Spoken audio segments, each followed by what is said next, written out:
Welcome to ज्ञान मार्ग।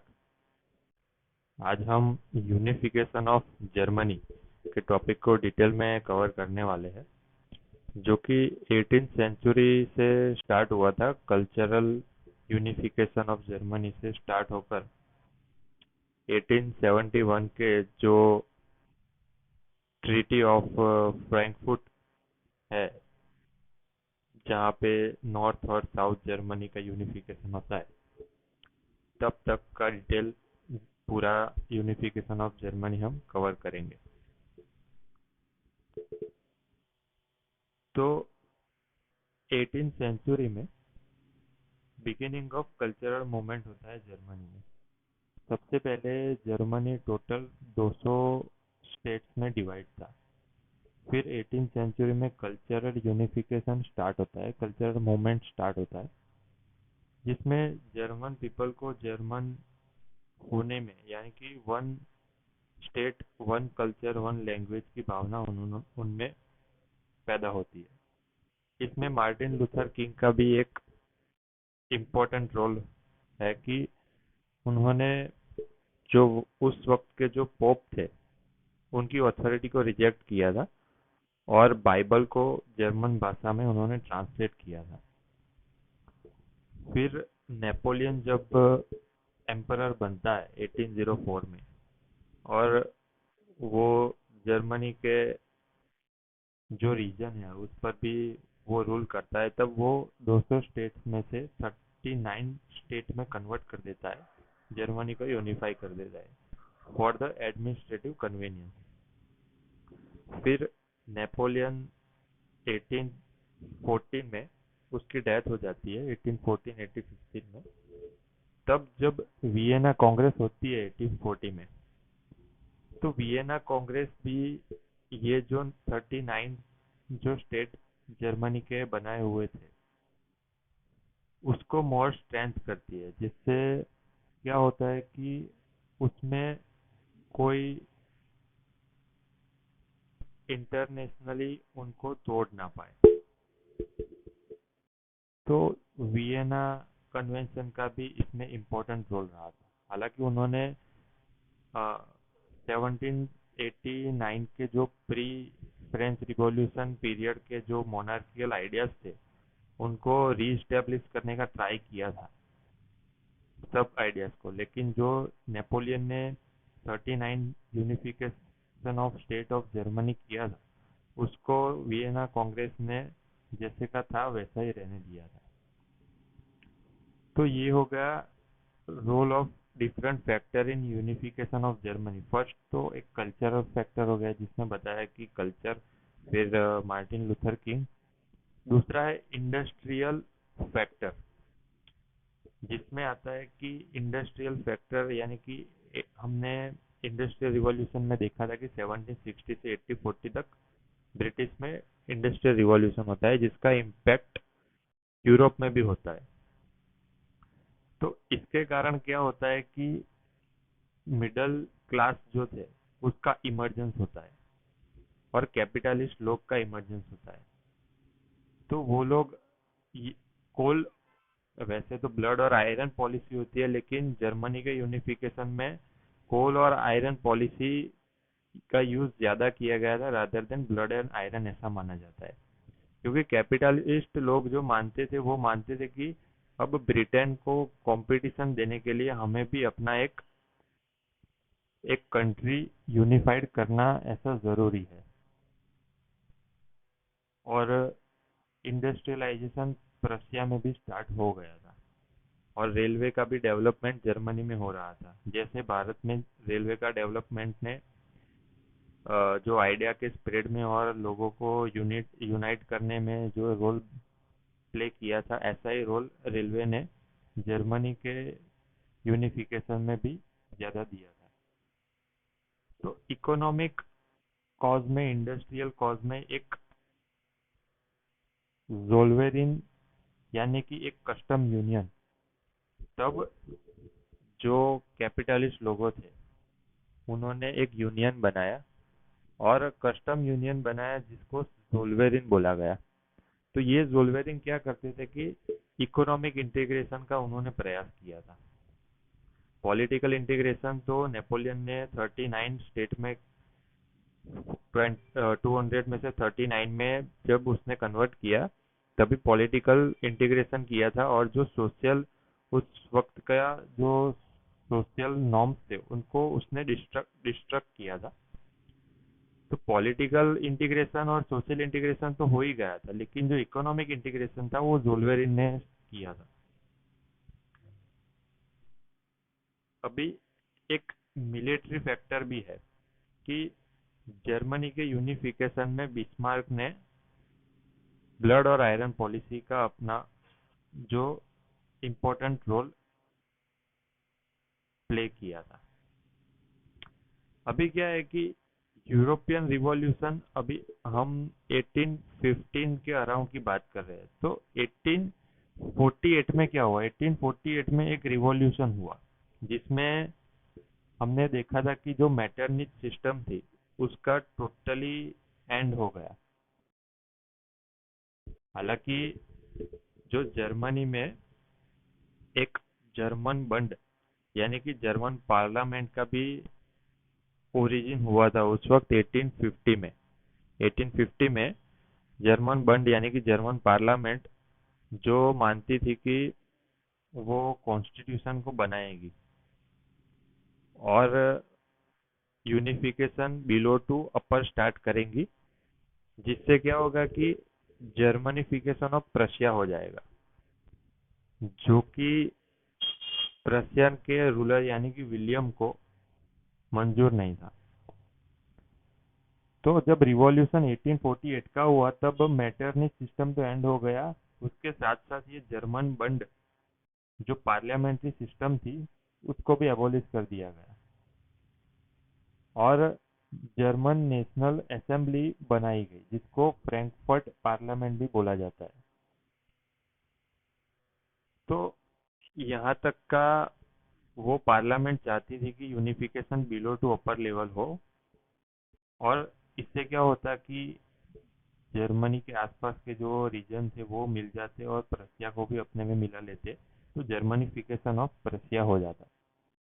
लेकिन जो प्रशिया के राजा किंग विलियम को ऐसा मंजूर नहीं था। तब एक इम्पोर्टेंट रोल जो निभाते हैं वो है बिस्मार्क। ये बिस्मार्क है, वो बिस्मार्क क्या थे? वो प्रशिया के चांसलर थे। राजा विलियम वन थे लेकिन चांसलर बिस्मार्क थे। तो बिस्मार्क ने ब्लड और आयरन पॉलिसी का बहुत अच्छी तरह इस्तेमाल किया। ब्लड यानी कि मिलिट्री टैक्टिक्स का इस्तेमाल किया ऑस्ट्रिया, फ्रांस और उसके आसपास के रीजन डेनमार्क को अपने में हथियाने के लिए। और ब्लड हो गया, और आयरन में इंडस्ट्रियल और इकोनॉमिक स्ट्रेंथनिंग की पॉलिसी को उसने अपनाया था। बिस्मार्क ने जो बिलो टू अपर लेवल का जो यूनिफिकेशन यानी कि जर्मनिफिकेशन ऑफ प्रशिया को रिजेक्ट किया था, और उसने बोला कि जर्मनिफिकेशन नहीं, प्रसिफिकेशन ऑफ जर्मनी होना चाहिए, यानी कि प्रशिया एक्सटेंड करेगा जर्मन के रीजन में और उसको हत्या लेगा और एक यूनिफाइड जर्मनी मिलेगा। तो वो प्रसिफिकेशन ऑफ जर्मनी को अपना जो उसका पॉइंट ऑफ व्यू था, और ब्लड और आयरन पॉलिसी से यूनिफिकेशन करना चाहता था। अभी क्या होता है कि ये मैप में हम देख पा रहे हैं कि प्रशिया है, ठीक है, ये प्रशिया है। फिर इसके नीचे ये ऑस्ट्रिया है, यहाँ पे होल्स्टीन, और उसके ऊपर एक दूसरा रीजन था जिसे केल्सिट बोलते हैं। तभी क्या होता है कि ये जो जर्मनी का रीजन है वो नॉर्थ और साउथ में डिवाइड था। जो नॉर्थ वाला रीजन था वो ऑस्ट्रिया के साथ, ऑस्ट्रिया उस पर कंट्रोल कर रहा था, और साउथ वाले रीजन है वो फ्रांस कंट्रोल कर रहा था। तो ऑस्ट्रिया ने 1863 में जर्मन बंड को बुलाया, यानी कि जो जर्मन प्रिंसेस थे उनकी एक मीटिंग बुलाई उन्होंने, असेंबली, जिसमें उन्होंने प्रशिया के जो राजा थे उनको भी इनवाइट किया, और उसके लिए इनवाइट किया कि वो सब मिलके कुछ निर्णय लेंगे, डिसीजन लेंगे कि अभी जर्मनी का कैसे हमें एडमिनिस्ट्रेशन करना है। लेकिन प्रशिया के राजा वहाँ पे गए नहीं और उसे रिजेक्ट कर दिया। इसके लिए वजह से ये पूरा जो कांग्रेस ऑफ प्रिंसेस 1863 में जो जर्मन बंड को बुलाया था वो फेल हो गया। बिस्मार्क जानता था कि उसको अगर जर्मनी को हथियाना है तो उसको पहले ऑस्ट्रिया और फ्रांस को आइसोलेट करना पड़ेगा। तो उसके लिए सबसे पहले उसने क्या किया कि जो रसिया है उसको अपने साथ मिला लिया। ये जो रसिया के बाजू में जो रसिया है उसको उसने न्यूट्रल रहने के लिए बोला। अभी बिस्मार्क ने इटली को भी, यहाँ जो इटली का रीजन है नीचे, ऑस्ट्रिया के नीचे भी एक इटली का रीजन है, वहाँ भी उसने, स्विट्जरलैंड के नीचे एक रीजन है, उसने इटली को भी अपने पक्ष में कर लिया। अभी क्या होता है कि यहाँ पे दो स्टेट है, एक का नाम है होल्स्टिंग और दूसरे का नाम है स्क्लेस्विग। तो ये स्क्लेस्विग अभी दिखाई नहीं देगा, वो होल्स्टीन के एग्जैक्ट ऊपर है, और वो स्लेस्विग के एग्जैक्ट ऊपर डेनमार्क है। तो उसमें क्या होता है कि होल्स्टीन और स्लेस्विग को डेनमार्क उसके ऊपर आक्रमण करता है और उसको हथिया लेता है। तो इसकी वजह से अब प्रशिया है वो ऑस्ट्रिया के साथ एक ट्रीटी करता है, जिसे हम ट्रीटी ऑफ वियना भी बोलते हैं। तो ये ट्रीटी ऑफ वियना में दोनों साथ मिलकर डेनमार्क को हरा देते हैं और होल्स्टीन और स्लेस्विग को एक साथ उसको अपने में मिला लेते हैं। तो अभी उसका एडमिनिस्ट्रेशन कैसे करेंगे? तो इसके लिए प्रशिया के राजा, ऐसा यानी कि चांसलर बिस्मार्क, बताते हैं कि दोनों हम साथ में उसका एडमिनिस्ट्रेशन करेंगे। यानी कि एडमिनिस्ट्रेट द ड्यूचीज, ड्यूचीज यानी कि प्रशिया को, ऑस्ट्रिया है वो होल्स्टीन को एडमिनिस्टर करेगा और प्रशिया जो है वो स्लेस्विग को एडमिनिस्टर करेगा। दोनों साथ में उसको एडमिनिस्टर करेंगे, लेकिन एक म्यान में दो तलवार तो आ नहीं सकती। बिस्मार्क को पता था कि ऑस्ट्रिया को यहाँ पे होल्स्टीन के पास जाने के लिए उसको प्रशिया से ही जाना पड़ेगा। तो इसकी वजह से ऑस्ट्रिया ने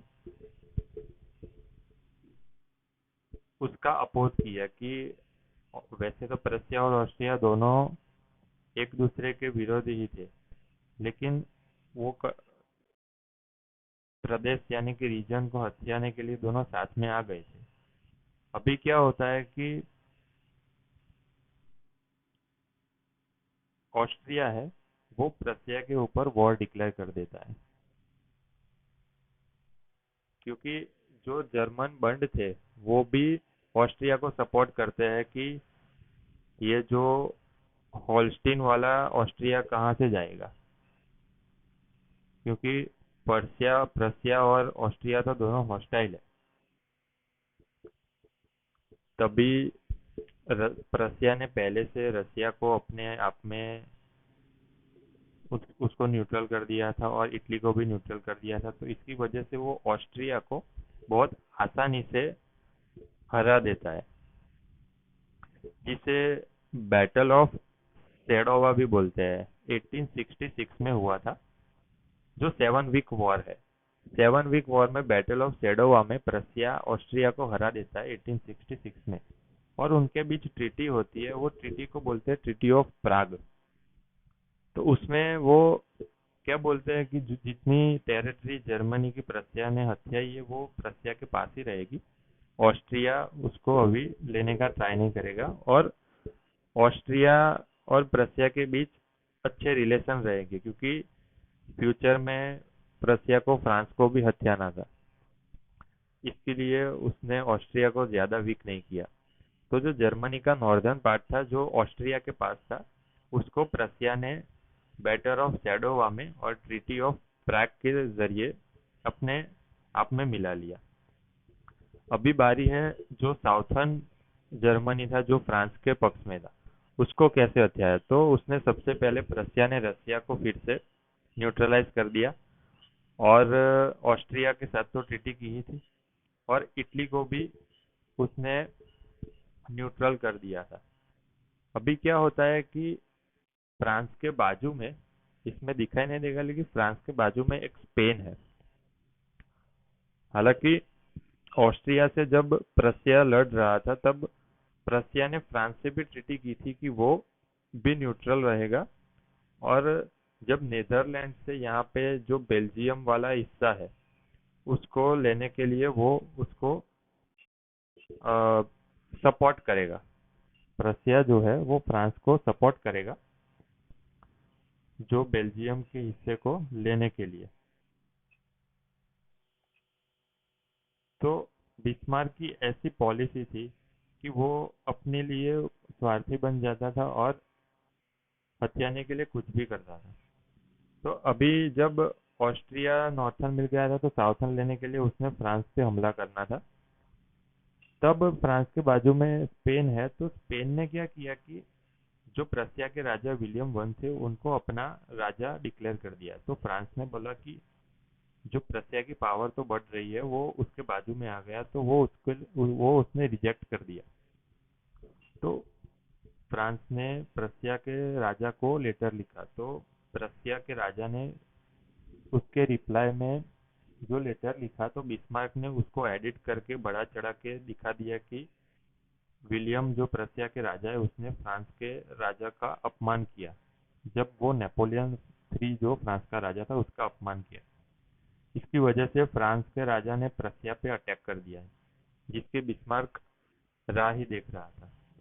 अभी क्या होता है कि बिस्मार्क ने पहले से फ्रांस को भी जो पूरी तरह से घेर लिया था, तो उसके बीच में 1670 और 71 में बैटल ऑफ सीडान होता है, जिसमें फ्रांस हार जाता है और ट्रीटी ऑफ फ्रैंकफर्ट होता है, फ्रैंकफर्ट होता है, ट्रीटी ऑफ फ्रैंकफर्ट, जिसमें फ्रांस जो है वो टेरिटरी ऑफ आल्सेक और लॉरेन आल्सेक और लॉरेन की जो टेरिटरी है वो खो बैठता है और प्रसिया के पास हो जाती है, जो कि बाद में वर्ल्ड वॉर वन का भी एक कारण बनती है। तो इसके बाद जो जर्मनी नॉर्थ और साउथ था वो पूरा यूनिफाइड हो जाता है, प्रसिया में प्रोसिफिकेशन ऑफ जर्मनी हो जाता है, और जो विलियम वन थे वो जर्मनी के भी मोनार्क बन जाते हैं, और बिस्मार्क है वो जर्मनी का चांसलर बन जाता है। तो अभी effect of unification of Germany में ऐसा होता है कि जर्मनी एक नेशन की तरह इमर्ज होता है, फिर वो भी अ, अपनी कॉलोनी बनाता है। इंडस्ट्रियलाइजेशन से वो पावर अच्छी गेन कर लेता है, वो अपनी कॉलोनी अफ्रीका और एशिया में काफ़ी कॉलोनी भी अपनी इस्टेब्लिश करता है। कंक्लूजन में ये है कि बाद में वर्ल्ड वॉर वन और टू जो दो